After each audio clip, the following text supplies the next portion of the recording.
The jungle was quiet, too quiet. As the sun rose over Vietnam's central highlands on November 17, 1965, the forest seemed calm. Birds called from the trees. Leaves rustled gently in the wind. But beneath that peaceful surface, something deadly was waiting. American soldiers from the 1st Cavalry Division, Airmobile, were on the move. Just a day before, they had survived a brutal battle at Landing Zone X-Ray, one of the first major fights of the Vietnam War. Now they believed the worst was behind them. They were tired. Many were relaxed. Some even let their guard down. After all, they had just fought through hell. What could be worse than that? But what they didn't know was this. The enemy was watching, and the enemy was planning. In the thick jungle ahead, North Vietnamese forces were setting a trap. Not just a simple attack, a carefully planned ambush meant to destroy the Americans when they least expected it. Their target? Landing Zone Albany.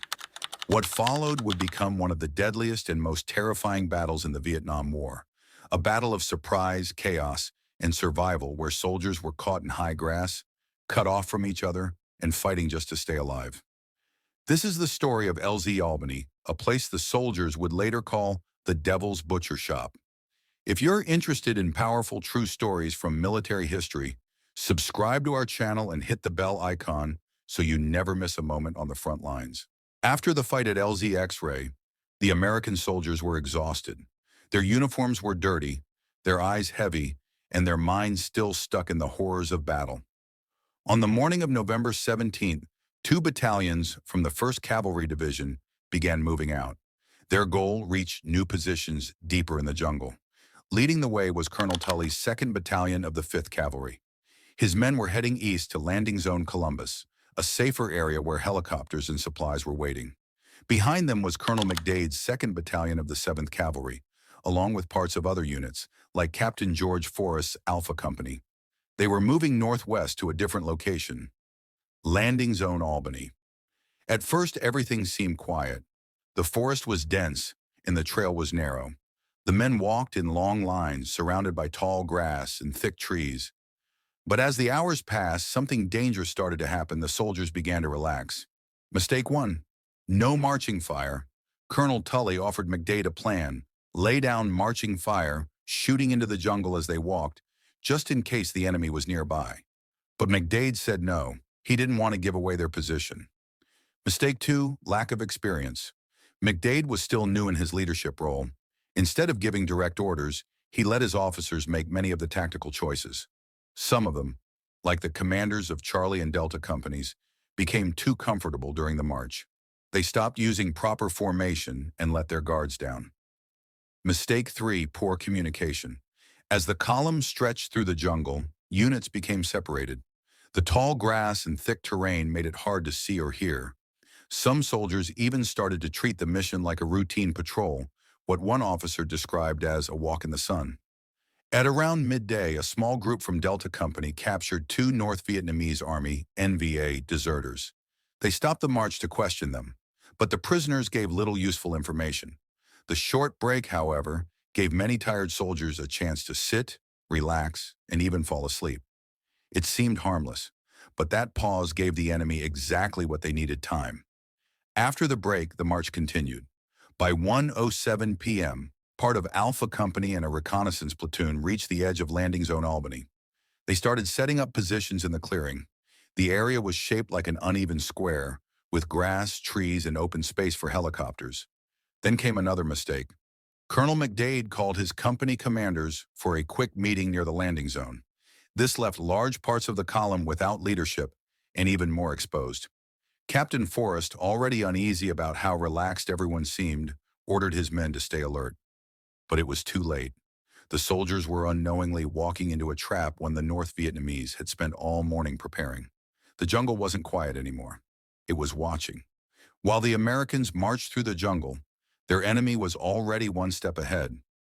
After the fierce fight at LZ X-Ray, the North Vietnamese Army, NVA, had suffered heavy losses. But they were far from beaten. In fact, they were more determined than ever. Their commander, General Chu Hai Man, wanted revenge. He believed the American forces could still be stopped if they were hit hard and fast. So he made a bold decision. He ordered units from the 66th Regiment, along with battalions from the 33rd Regiment, to prepare for another fight. Their mission: ambush the American column before it reached landing zone Albany. Leading the attack was Battalion Commander Le Xuan Phi of the 8th Battalion, a skilled and ruthless officer. Phi knew exactly where to strike. Using fresh intelligence, he guessed the Americans' route and picked the perfect place, a clearing in the jungle near Albany. It was a natural trap, surrounded by tall grass and thick trees, with narrow paths that could easily be blocked. Then he set his plan in motion, an L-shaped ambush. His soldiers formed two lines, one long and one short, to catch the Americans from two sides. The L would trap them in a deadly crossfire. It was simple, smart, and brutally effective. But here's what made the ambush even more dangerous. Phi wasn't just using his frontline troops. He pulled in everything he had: cooks, clerks, porters, even support staff. Everyone was given a weapon. Everyone had a role. It was all or nothing. By early afternoon, the trap was set. NVA soldiers hid in silence, watching the Americans slowly move closer. They waited calm and still, their rifles aimed and ready. Then came the final step: wait for the signal. The Americans had no idea they were walking straight into a killing zone. No scouts ahead, no support fire, no warning. The enemy was everywhere and nowhere. At exactly 1:15 p.m., with the Americans deep inside the ambush zone, a shot rang out. The trap was sprung. At 1:15 p.m., the jungle exploded. At first, it was just a few shots, quick bursts of gunfire that seemed random, maybe just a small skirmish ahead. But within seconds, the truth became terrifyingly clear. This wasn't a few enemy soldiers firing by mistake. This was a full-scale ambush. The gunfire turned into a thunderstorm of bullets. North Vietnamese troops opened fire from both sides of the trail. Bullets ripped through the tall grass. Mortars exploded. American soldiers dropped to the ground, unsure of where the enemy was or even where to run. Everything happened so fast that panic spread instantly. At the exact moment the ambush began, Colonel McDade was meeting with several company commanders, Captains Forrest, Thorpe, and Fesmeyer, near the front of the column. They were caught off guard, exposed in the open. Captain Forrest immediately tried to return to his unit, but enemy fire was everywhere. His two radio operators were hit and killed right beside him. Somehow, Forrest made it back alive, but barely. Meanwhile, the center of McDade's column, the most vulnerable section, was left in total confusion. Leaders were missing. Communication broke down. The tall grass and dense trees made it impossible to see who was shooting or even who was friend or foe. Some units, like Alpha Company, were completely isolated. Others, like Charlie and Delta companies, tried to regroup, but it was already too late. The NVA had chosen the perfect place and time to strike. The ambush was working exactly as planned. From above, American commanders like Colonel Brown and Captain Tatamy flew overhead, trying to figure out what was happening. But even from the sky, the jungle looked like a mess. Smoke, trees, and grass hid the troops. It was almost impossible to tell where the enemy was or where their own men were. That meant they couldn't call in precise air support or artillery without risking hitting their own soldiers. On the ground, the situation was pure chaos. Soldiers yelled. Radios went silent. Units disintegrated. Some platoons disappeared completely.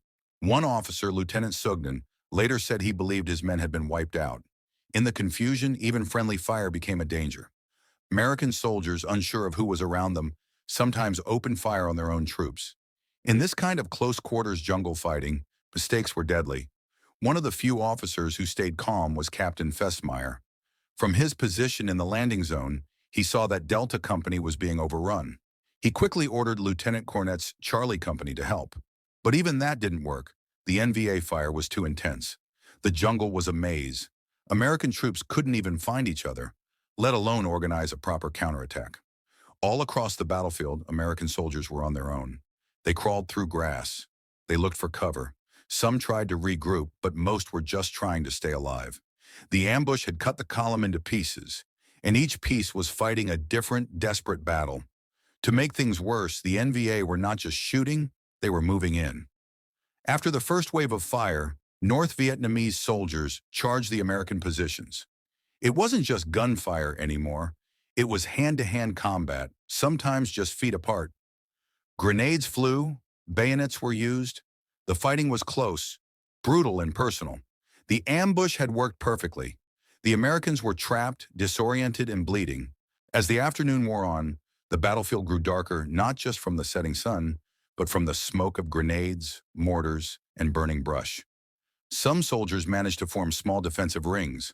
Others hid in the grass, pretending to be dead. There was no front line, no clear direction, just survival. What had begun as a routine march had turned into one of the most violent and confusing battles of the Vietnam War. And the worst wasn't over yet. The ambush had shattered the American column. All along the jungle trail near landing zone Albany, soldiers were scattered, confused, and under fire. Units had been split apart. Radios were destroyed. Leaders were missing. It was no longer a battle. It was survival. Many soldiers found themselves completely cut off from the rest of their units. Some had no idea where they were. The tall grass made it hard to see more than a few feet ahead. Some men tried to crawl toward the sound of American voices. Others stayed completely still, hoping not to be spotted by the enemy. One small group that stood out was Lieutenant Payne's reconnaissance platoon. They had made it to a termite hill, a small raised area that gave them a better view of the battlefield. Payne and his men quickly dug in and used the high ground to hold off waves of North Vietnamese attackers. Nearby, Lieutenant Sugden, who had earlier feared his platoon was wiped out, managed to pull together a small number of survivors. They found another termite mound and began building a defense. A third group, including Colonel McDade, also found shelter and started forming what they hoped could become a central rally point. Their goal, form a defensive triangle. If they could hold their positions, maybe they could survive long enough for help to arrive. But the North Vietnamese weren't finished. They began moving through the jungle looking for any surviving American soldiers. And they weren't taking prisoners. In many cases, wounded or stranded soldiers were executed on the spot. The brutality of the ambush was now turning into something even darker. The Americans knew this. From their positions on the termite hills, they saw the enemy dragging bodies, taking equipment, and shooting the wounded.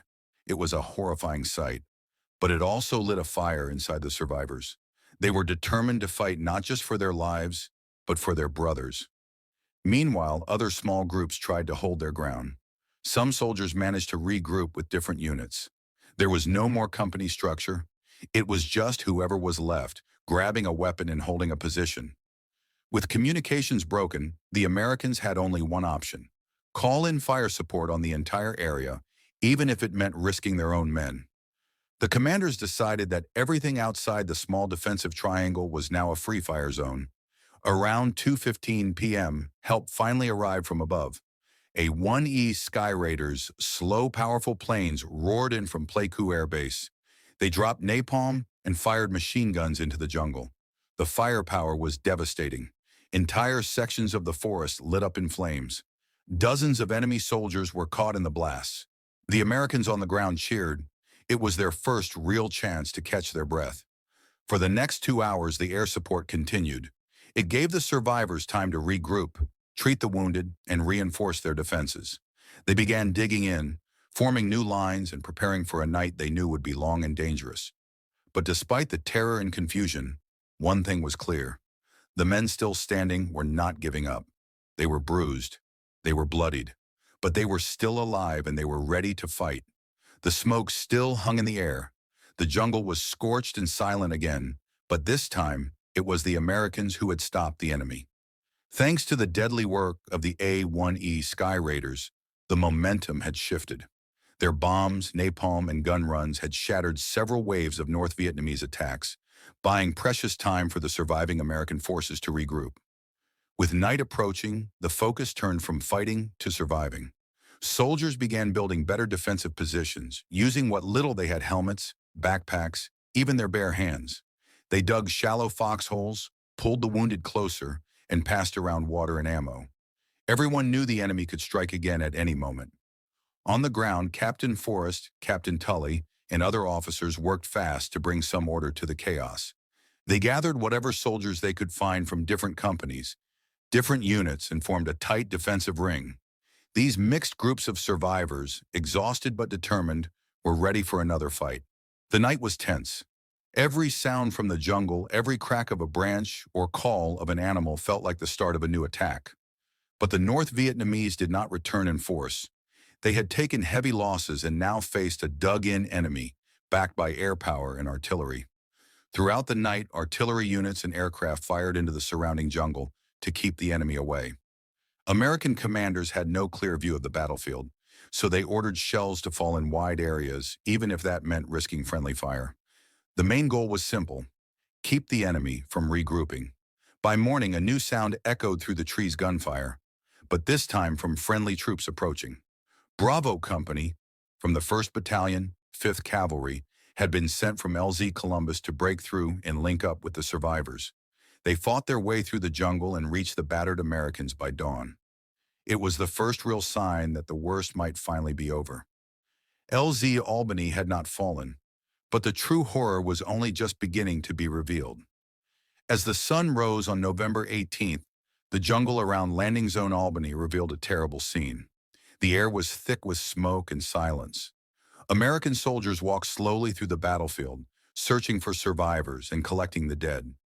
Bodies lay scattered along the trail, in the grass, and among the trees. Some were hidden, others out in the open. Many had fallen where they stood.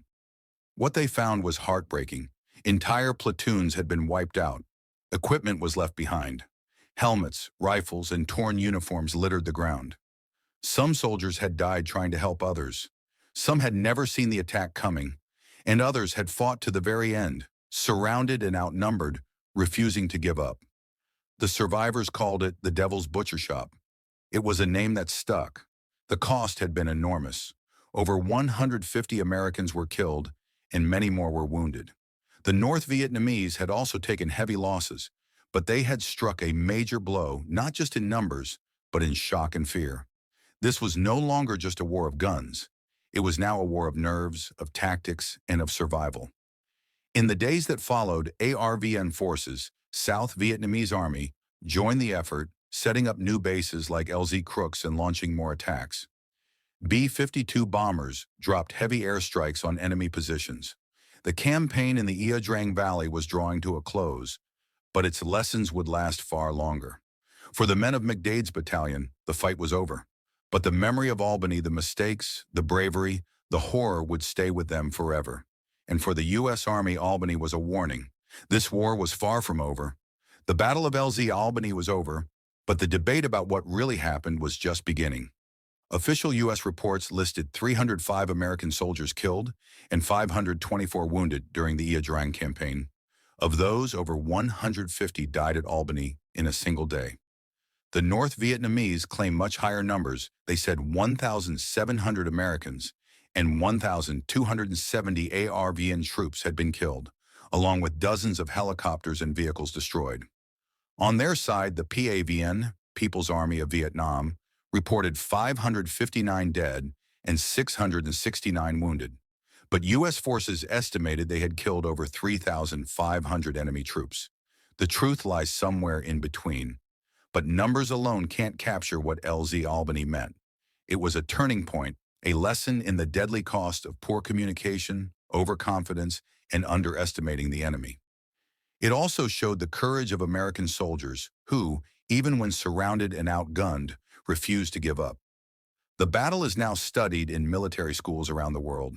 It was brutal, it was tragic, and it was real.